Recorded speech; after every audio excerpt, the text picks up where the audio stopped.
why the cheating rate is so high, because a lot of people made those decisions in their 20s and got married. Again, growing, meeting people where they got a career and they started their business and met somebody that just blew their mind. They've been with the same. I have a twin sister. She got pregnant right after we graduated from high school. She stayed with the same guy the whole time. She's in her 20s. And like Louis said, out of my 20s, I traveled, I did all kind of stuff. She still went to grad school, got her degrees with me and everything. Now we 30, 40s, and she riding, she going on vacation, she doing stuff like she 20. And it's just like, I done all of that before, but she didn't do that when she was in her 20s. She was taking care of my nephew, going to school, getting degrees. She grew. And when she looked up, her baby daddy was doing the same thing when it was 19. And she was like, this ain't nothing like my uncles and my granddaddy. Like, dude, you gotta do something. That's growing. So I don't see how that correlates with people being able to move through life together. I don't, because men grow too. All right. And men decide to cheat, you know what I'm saying? And they, and if they didn't do that exactly, but if they didn't experience that in their 20s because they made decisions too early, prematurely, immaturely, and then they grow up and they realize sex ain't the whole time they was with this person for years is because the sex was great, they knew each other and was comfortable. They get to 30 and they just make a decision. Most people don't cheat.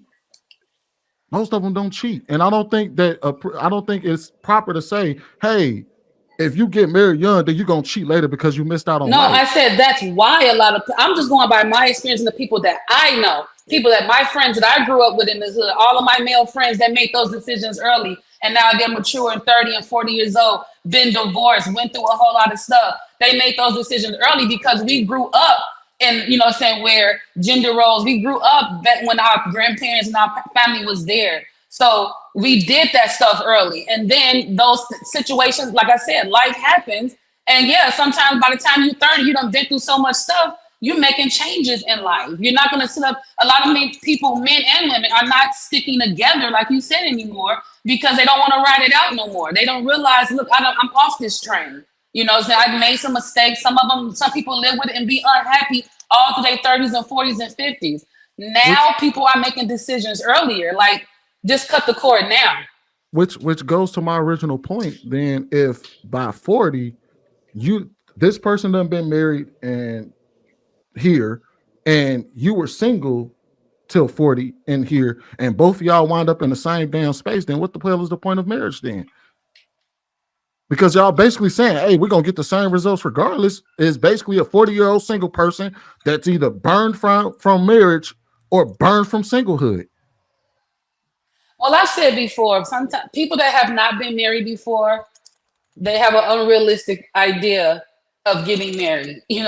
After you've been married before and you've gone through a divorce, you definitely not jumping up and doing that again. Or if you've seen someone that's been through that at a young age, you definitely not signing up for that early. So again, it still goes back to the experiences that you've had.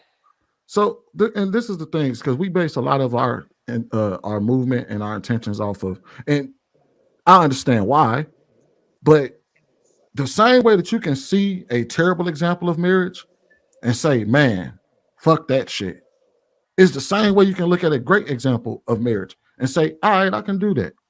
Hey, Sweeney, you have a tendency a lot of times to hijack the show and take us off topic for a very long time. So I kind of do want to wrap up this point because let's just agree to disagree. Sweeney, what age did you get married? I got married at 30, but I've been with my wife since I was 21 years old. Oh, so that's amazing. That's a long time. So like, why don't you, as somebody successful in marriage, teach the younger generation, since a lot of people don't have your success and you're one of the people that do, then you should be out here teaching people, right?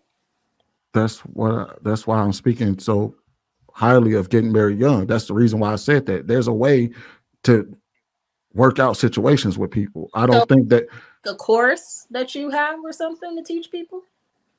No, I don't have a course. Good. You should, because I think a lot of people are in need of what you have to teach. Instead of saying, why don't we do it? Why don't we do it? You should do it. You're the pro. It's just a question to us saying that somebody that we're looking at an entire group of people and saying that most of those people ain't ready until 40. I don't think that's true. Well, then you should teach them. That's all I'm saying. What's funny? Who said they're not ready to 40? Who said 40? Why do you keep using that number? Because Balance said realistically, she says that she thinks that everybody should be ready by 30. But in her life, she sees that people are not ready until 40. Men. That's why I'm basing it off of. Men. So Sweeney, was you ready by 40?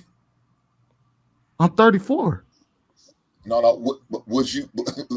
I'm So you 34. Yes. I understand. God damn, dog.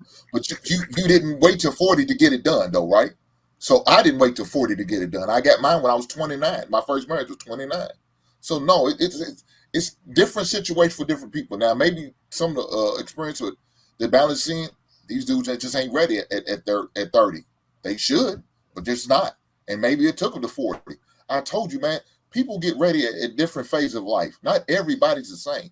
Again, if you had examples in your family, in your own household, let alone, of seeing somebody getting married young, like you hear about your grandfather and grandmother, they getting married at 17 and 19, that's unheard of. There's no way you would go out here in 2024 seeing that happen.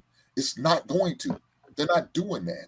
So you got to go by what it is. Now, look, what my example, what I could teach my son about getting married, I'm doing it now. I'm gonna be a life living example. I explained to him the mistakes that I made in my marriage. I had to admit to my son why me and my ex-wife was divorced. I was the reason. It was my fault. I failed the marriage. I explained to son. So now he knows, okay, daddy taught me you don't need to be doing this. You don't need to be out seeking outside of a relationship type of friendships or intimacy or none of that shit. That's not the thing to do. Stay within the marriage. Whatever it is, you work it out between you and your wife. And if you need a third party, go get a counselor, whether it's a spiritual counselor or medical counselor, whatever the case may be. Do what you need to do. I had to teach my son that, even though it's embarrassing and then I felt some type of way when I did it. I had to get past that and had to share that with him so he could know marriage is not that bad, not as bad what some people may say or what people may put out there on social media.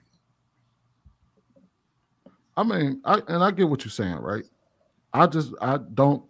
Kids don't have to grow up in single parent households. We choose for them to. That's a choice that we're all making.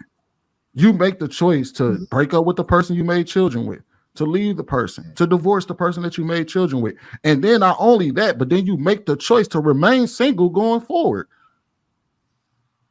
Like you can choose, you know what I mean? Like I didn't learn marriage because of what happened between my biological father and my mother. I learned marriage and relationship because my mother got remarried to my stepfather.